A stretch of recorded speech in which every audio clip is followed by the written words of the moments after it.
So is it a now or never season for Kirby Smart and his Georgia Bulldogs program? That's what one reporter at ESPN has written. I'm here to tell you all about it and shed my views on it. Dean Legge from Dog Post, making you a smarter Georgia fan, encouraging you to go over to the website, dogpost.com, today. Here's what David Hale had to say when he was breaking down the tiers of championship teams, championship teams, knocking on the door teams in college football. He said this about Georgia: the wild card of the bunch is Georgia. While the Bulldogs don't crack the 80% barrier and have made just one playoff appearance, they also hold the fifth best record of any Power 5 program during the playoff era and return an entire roster that screams now or never for Kirby Smart. Quarterback JT Daniels appeared to have finally provided the missing piece in Georgia's offensive attack, averaging better than 10 yards per attempt in 3 of his first 4 starts, a mark that UGA hadn't hit against a Power 5 opponent since 2018, adding the return of Georgia receiver George Pickens, and a deep core of running backs and a ferocious defense, and there's a lot to like about Georgia in 2021. But beyond that, we're believers, meaning David is a believer, that talent eventually wins out and Georgia will likely finish with a top 3 recruiting class for the 5th straight year, giving the Bulldogs as talented a roster as there is in the country. The main sentence there, a roster that screams now or never for Kirby Smart. Well, David wrote this in January, so this was before Danny Sheridan's comments in February about if Georgia doesn't win it now, then they can forget it. And he was talking about getting into the playoff. David Hale, the background with David Hale is he essentially covers the ACC, focusing really on Clemson more than anybody because that's what's in the ACC. But he covers them for ESPN. David covered Georgia from 2008 to 2010, I think it was, or maybe 2008 and 2009, and then went on to move his way up to ESPN.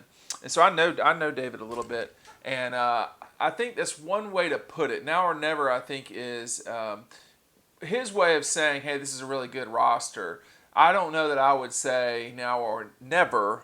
More, I would say now. I mean, until Kirby Smart wins the national championship at Georgia, you're not going to hear the end of this stuff. This is going to keep coming, and I don't think David's necessarily being critical there, but until he wins it, this is going to be something that people have the ability to say, and they're not wrong. How Georgia is going to be viewed nationally is that they haven't won the big one. And a lot of people are going to say, haven't won the big one, comma, yet. The question becomes, is this the year? And we haven't been saying that for 40 years, but we've been saying that a lot lately. And, for folks like David who have a national perspective, who don't really care and get into the day-to-day sort of minutia that is the SEC, they're only focused on one thing: are you going to win it all or not? They're not. No one's saying that about Oklahoma. No one's saying that about Notre Dame. No one's saying that about. What I mean by no one's saying that, those teams haven't won it all lately either. And Michigan, Penn State, Notre Dame, Oklahoma, Oregon, I think will soon be a team. SC out west.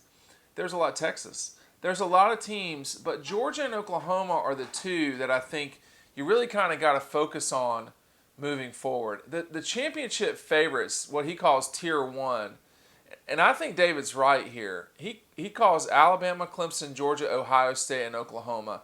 I don't think he's talking about it in any particular order. On the 80% thing, what he was talking about specifically there is that they've won 80% of their games. Of course, only one of those teams, Alabama, is playing in the same league as Georgia, which is a little bit more complicated a league. I think we could all agree. But, knocking on the door after that, he has the Gators, North Carolina, Notre Dame, Oregon, Penn State, Texas, and Texas A&M, a team I did not mention. I think Texas A&M's got some real potential as a program moving forward. I mean, just like Georgia, LSU, Auburn, Florida, etc., they're navigating a league that has the best team, that has the best program in college football, and that's Alabama.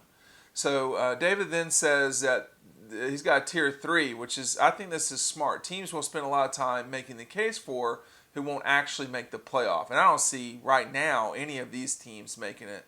Although Cincinnati is good, he's listed them: Iowa, Iowa State, Miami, Oklahoma State, SC, Washington, and Wisconsin. Those teams are not at the level of the tier 1 teams, I would say. I think he's right. The more I look at this, I don't know. I might include, knocking on the door, I would put Florida and North Carolina closer to the bottom of that list than the top.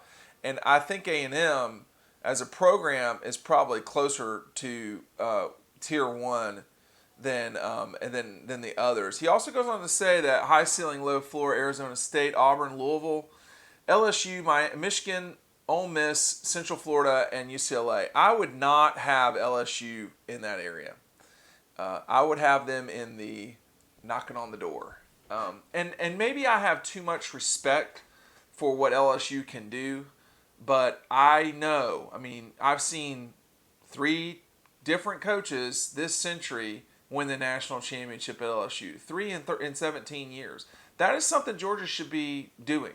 I don't think you're going to see a run of Georgia winning it, 4 times in 9 years. But I think 3 times in 17 is completely realistic. I think Texas 3 times in 17, to some degree Texas A&M. Southern schools have the advantage because that's where the kids are. And the problem with that is they have the most difficult path if you're not Clemson. I mean, you look at Texas A&M, Georgia, LSU, Auburn. They have the challenge of not only fighting one another, but also dealing with whoever winds up in the SEC championship game, which includes Alabama. And I didn't even say the Gators, who definitely are in that group. So, when David talks about now or never, I'm not sure. I think you got to read the whole story, and which I will link in the comments section. But when you say they're the wild card, I think right now nationally everyone has Clemson, Alabama, and Ohio State in their own cluster. I think sometimes that's overdone, but I do think Oklahoma and Georgia are definitely in that group. And honestly, I don't know how far LSU is from that. I mean, Ed Orgeron's not unbelievable. All right, non-great coaches win the national championship. It happens, but LSU as a program it has the capability of being scarier than almost anyone, including Alabama, Georgia, Texas, Florida, whoever you want to put in there. Those people are passionate. They have kids. And if you're from Louisiana, you're from Louisiana. It's not like that in Florida or Georgia or even Alabama, really. Certainly not in Texas. So there's something to be said for that. But I would encourage y'all to read this. It's very long. He certainly breaks it down. He's got Tennessee and Florida State and Nebraska in the Let's Go Nuts Tier 6 category. And those 3 have really, it's not the 90s anymore. That's for sure. I mean, that world has changed the most. When you look at Tennessee, you look at Florida State, they're not in Georgia's category. And the thing about it was, in the 90s, that was really, Georgia's 90s weren't as bad as people remember them being. They're remembering some bad times. But, the 91, the 92, 97, 98, those were not bad years. And, everyone kind of glosses over the fact that they had a couple top 10 years. And that came with essentially 2 coaching changes in the decade. So I don't know. I think people get too rough on the 90s. But now or never, the truth is, we're going to hear this sort of rhetoric for a while. And when Georgia wins the national championship, you're going to hear the rhetoric that they're going to win like 3. It just is what we do. It's so stupid how reactive and in the moment that we are. There's almost no sense of place at times in college football. We are such prisoners of the moment. LSU is a dangerous program with the right head coach. and even sometimes without the right head coach, they're dangerous. You cannot leave them out. They're scary. They're to me on a different level than Florida now. I mean, we're a decade into this now with post Urban Meyer at Florida. We've seen two coaches really make it work in Gainesville. One, Steve Spurrier. Two, Urban.